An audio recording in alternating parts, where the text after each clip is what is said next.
Greetings, history lovers. Today we step back to witness the ultimate clash of ancient titans.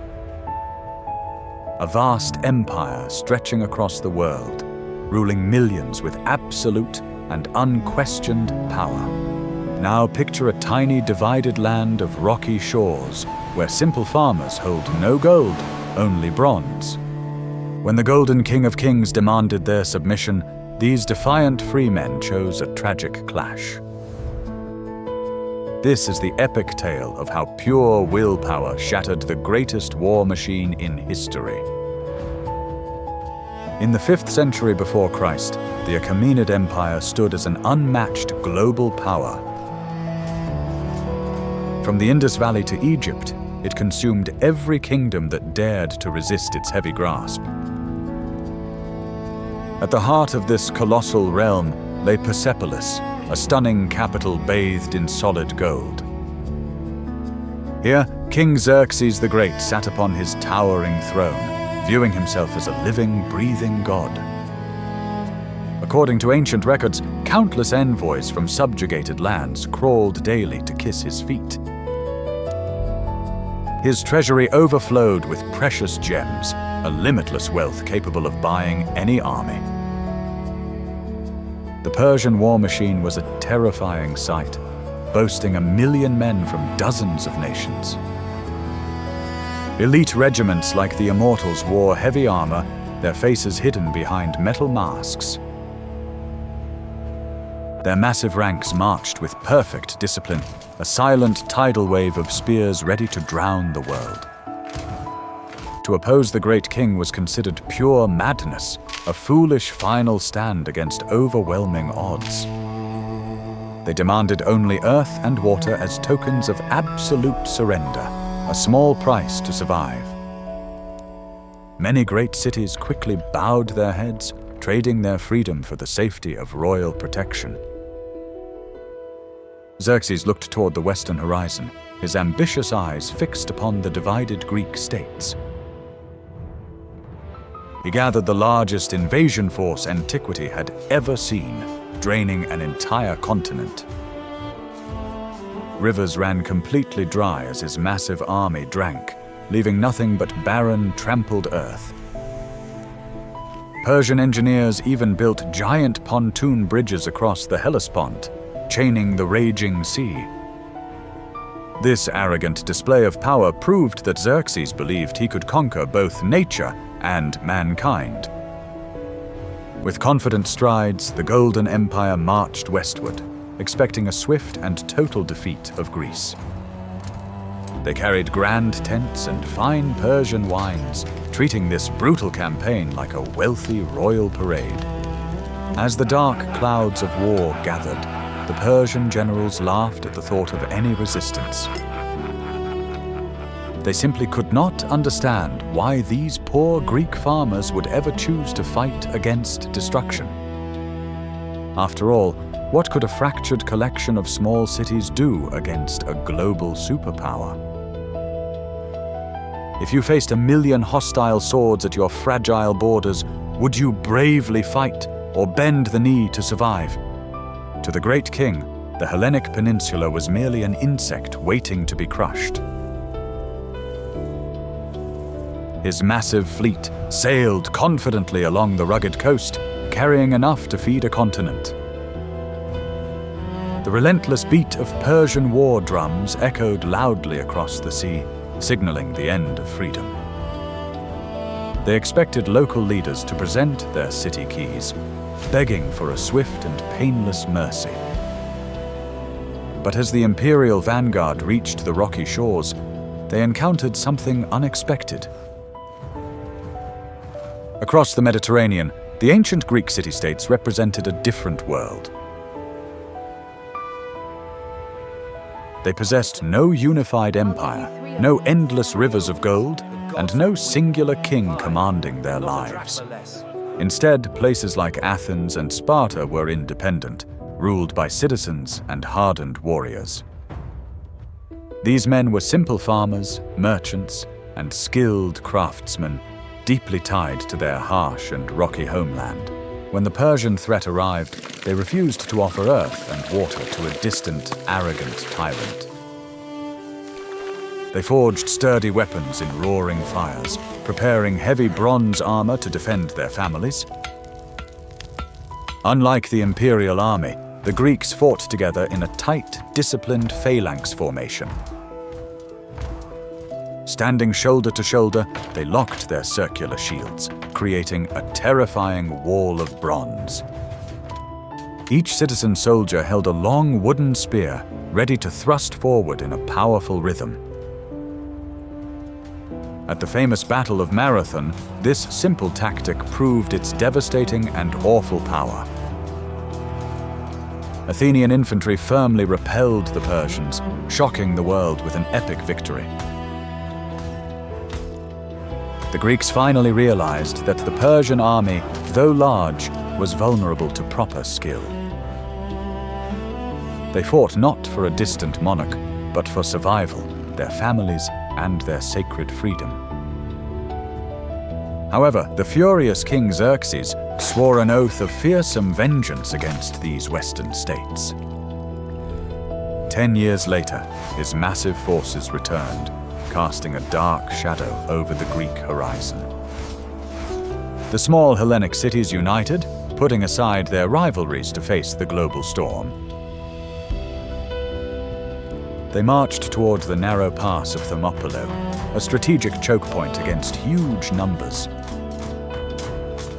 King Leonidas of Sparta led a small but incredibly brave vanguard to delay the invasion. He knew this bold mission was a fatal endeavor, yet he embraced his fate to protect his homeland. The Greeks wore striking crimson cloaks to hide their battle scars, maintaining a psychological edge. They waited behind their heavily dented bronze shields, watching the endless sea of archers approach. The sun reflected off their Corinthian helmets, masking their fears with an intimidating glare. When Persian envoys demanded their weapons, the Spartan king replied with a legendary cold dare. Surrender now! "Come and take them!" he fiercely shouted, igniting a fire of bold defiance that echoes through history. The stage was set for the most brutal collision the ancient Mediterranean had ever seen. Two different worlds, one driven by tyranny and the other by liberty, were about to crash. The bold Greek citizens gripped their spears, breathing heavily as the rumble of marching boots neared. This was no border dispute. It became a desperate fight for the survival of free Western men. In the narrow pass, the deep pride of Xerxes crashed into an unbreakable wall of Spartan shields.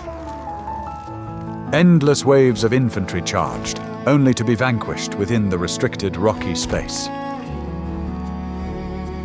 Xerxes watched in shock as his elite royal guard, long undefeated, was pushed back by Greek lines.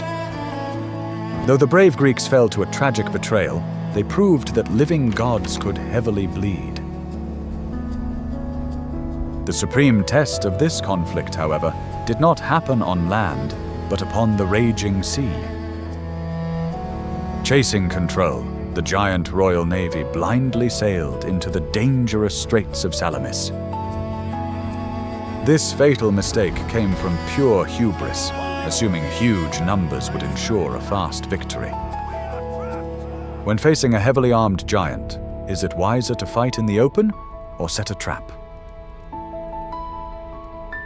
Greek warships, armed with lethal bronze rams, fiercely struck the tightly packed and confused imperial ships. Unable to move in the tight waters, the massive Persian fleet became a chaotic, burning wreck.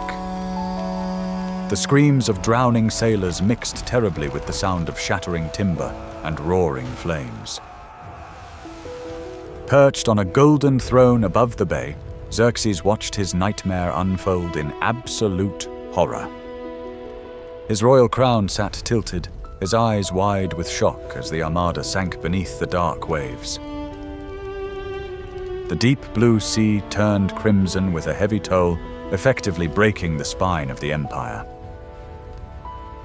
Men once worshipped as living gods now frantically gasped for air in the unforgiving water.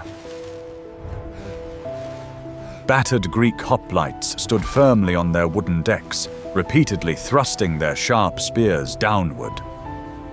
It was a scene of absolute ruin, where royal wealth meant nothing against survival instinct. By the end of that dark and tragic day, the feared Persian naval supremacy was destroyed. The broken monarch was forced to quickly retreat across the dark sea to save his fleeing life. He left behind a large land force, but the grand illusion of Persian perfection was shattered. The generals left behind tried to finish the campaign during the harsh, unforgiving year. At Plataea, the strong Greek infantry delivered the absolute and crushing final blow. The once proud royal army was completely vanquished, their tunics stained with dirt and deep sorrow. The bold Greeks did not merely survive, they bravely managed to totally defeat the massive giant. This shocking victory protected the bright future of a free and strongly growing Western culture. Back in Persepolis, the quiet of empty halls echoed with the heavy burden of bitter shame. The massive golden throne room no longer felt like the eternal center of the universe. Xerxes remained a strong ruler, but the deep internal damage to his pride was permanent. The mighty Persian Empire did not fall overnight, but its fatal illness had visibly begun. Huge revolts in Egypt and Babylon slowly drained the exhausted and depleted treasury. The dark obsession with punishing Greece became a fatal distraction for the later Persian kings. They spent endless rivers of gold desperately trying to bribe Greek leaders and fund civil wars. While their huge size appeared intimidating, the internal foundation of the empire was rotting. History proves no massive state can survive when its rulers blindly believe in their absolute myth. A century later, a young Macedonian king named Alexander would cross that same dark sea. He would swiftly tear down the gates of Persepolis, finally avenging the burning of Athens. The grand golden palaces were fiercely burned to the ground, fully erasing the glory of the kings. Yet the relentless wheel of human history shows no mercy, not even to the greatest conquerors. In Babylon, Alexander would finally draw his last, exhausted breath under a fading light. His pale hand dropped the royal golden ring, signaling the sudden end of another empire. This grand historical cycle proves that unchecked human arrogance always brings total ruin. The ancient Persian kings commanded millions, but completely failed to conquer a simple, free idea. True lasting power does not simply reside in towering palaces built with shiny cold gold. It deeply rests within the unbreakable spirit of determined men fighting for their own homes. The crimson shores of Salamis strongly remind us that enormous size guarantees no victory. In the long shadow of history, the once terrifying war machine became a tragic tale.